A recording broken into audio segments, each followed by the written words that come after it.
Imagine a wheeled armored vehicle built to be the absolute king of the battlefield. An armored vehicle designed not just to transport infantry, but one armed with enough firepower to go toe-to-toe with main battle tanks. Back in the 90s, the Russian military gave birth to a steel beast.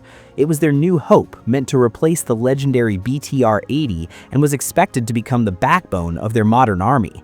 This vehicle was named the BTR-90, also known by its development code Rostok.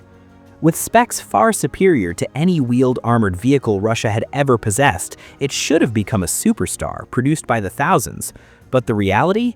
The project was unceremoniously shelved. The Russian army refused to adopt it, leaving this ultimate armored vehicle to become just a forgotten fragment of history.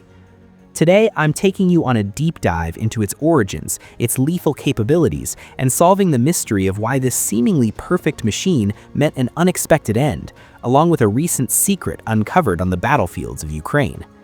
Let's rewind to the early 90s. After the collapse of the Soviet Union, the Russian military faced a difficult period of transition. They knew that their older armored vehicles like the BTR-70 and BTR-80, while reliable and cheap, were struggling to keep up with modern threats, especially due to their paper-thin armor and limited firepower. Russia needed a new 8x8 wheeled armored vehicle that maintained agility on the roads and ease of maintenance, but could actually push into the front lines and engage the enemy directly. This was the genesis of the BTR-90 development at the Arzamas machine building plant. The goal behind the BTR-90 wasn't just a superficial upgrade, it was about creating a hybrid that combined the best traits of tracked combat vehicles with wheeled ones. Russian engineers decided to take the turret straight from the BMP-2 tracked infantry fighting vehicle and mount it onto a completely redesigned hull. This made the BTR-90's firepower take a massive leap forward. Just picture a high-speed wheeled vehicle equipped with a 30mm A2-42 autocannon that could effortlessly punch through enemy tracked vehicles. And that's not all. It also came with a 30mm automatic grenade launcher, a coaxial machine gun, and the real highlight, a concourse ATGM anti-tank guided missile launcher. This allowed the infantry to ambush and destroy main battle tanks from a distance. Beyond its aggressive firepower, defense was given just as much priority. Lessons learned from the wars in Afghanistan and Chechnya taught Russia that landmines and IEDs were an infantryman's nightmare. So the BTR-90 was designed with a V-hull, a highly advanced innovation for its time. This helped deflect the blast of an explosion underneath the vehicle outwards, saving the lives of the troops inside. The hull was larger, the armor was thicker, effectively stopping heavy machine gun fire and shrapnel, and to carry its 20-plus ton weight, this beast was powered by a 510-horsepower turbo diesel engine, allowing it to blast down highways at speeds over 100 kilometers per hour. Plus, it retained the exact same amphibious capabilities as its predecessors, able to swim right across rivers. When the BTR-90 made its public debut in 1994, it immediately sent shockwaves through the global military community. Many saw it as a top-tier player that would set a new standard for Eastern Bloc wheeled armored vehicles. Rigorous testing continued into the mid-2000s, and by 2008, the Russian army officially certified it for active service. Everything seemed to be paving the way for a bright future. The factories were ready to roll out the production lines. But then, things took a drastic turn. In 2011, the Russian Ministry of Defense dropped a bombshell. They announced they would not be procuring the BTR-90 and completely scrapped the project's budget. The question is, what happened? Why did a weapon this powerful get thrown in the trash? The first answer is simply money. At that time, the Russian military wasn't exactly rolling in cash. Procuring the BTR-90, which cost over $10 million to equip a single battalion of about 30 vehicles, was a massive financial burden.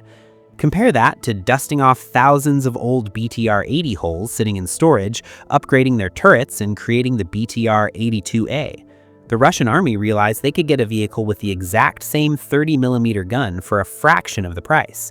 Even though the armor was thinner and lacked anti-tank missiles, from the perspective of military accountants, economic efficiency won the day. But money wasn't the only factor. The most fatal flaw of the BTR-90 was hidden deep within its core design. While it looked new on the outside, the main structure still inherited an old Soviet philosophy, placing the engine in the rear of the vehicle. This forced the accompanying infantry to squeeze in and out through side doors located right between the wheels. Imagine this. In the heat of a firefight, soldiers have to open a side door and jump out into a hail of bullets right next to spinning tires.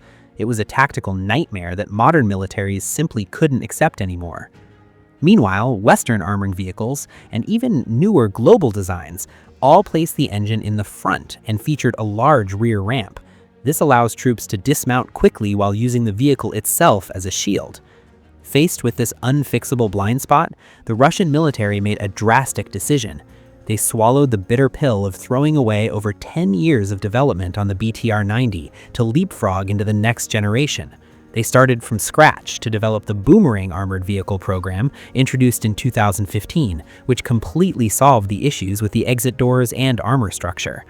The BTR-90 became nothing more than a placeholder, the absolute dead end of the Soviet-era wheeled armored vehicle evolutionary tree, shipped off to gather dust in museums and storage warehouses.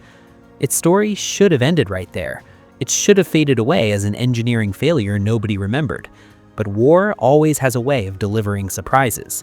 In October 2023, amidst the brutal battlegrounds of the Russia-Ukraine war, a Ukrainian reconnaissance drone captured footage of a mystery armored vehicle moving into the Avdiivka sector, one of the most savage clash points of the war. When the footage was zoomed in and thoroughly analyzed, weapons experts around the world were stunned.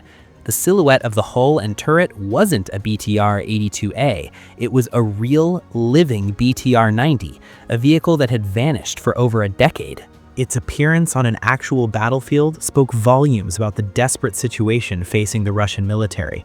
With a massive number of their primary armored vehicles destroyed, Russia had no choice but to dig up the rejected BTR-90s abandoned in warehouses, or even pull them straight out of museums to send them to the front lines. It was a grim comeback for the former king of armored vehicles, and fate wasn't on its side. In December of that same year, drone footage from Ukraine confirmed that the very same BTR-90 was sitting motionless, completely wrecked and abandoned by its crew among other ruined Russian armor.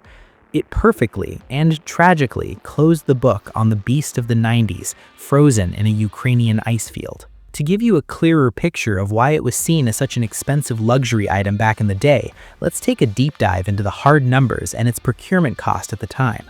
Looking at this table, you can clearly see that the BTR-90 was absolutely armed to the teeth.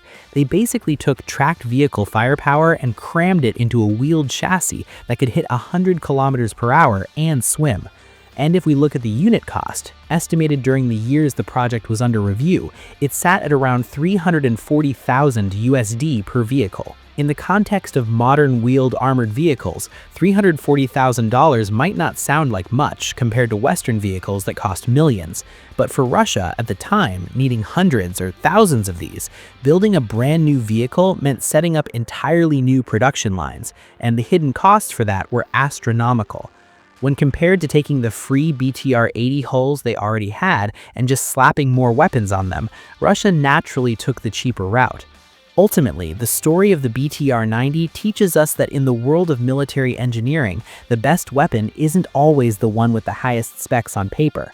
It's the weapon that meets tactical demands, fits the budget, and genuinely protects the lives of the soldiers. Clinging to outdated designs just to maintain an identity will eventually lead to defeat at the hands of changing times. So, what do you guys think about this armored vehicle? Did Russia make a mistake by throwing it away, or were they right to pivot to newer models?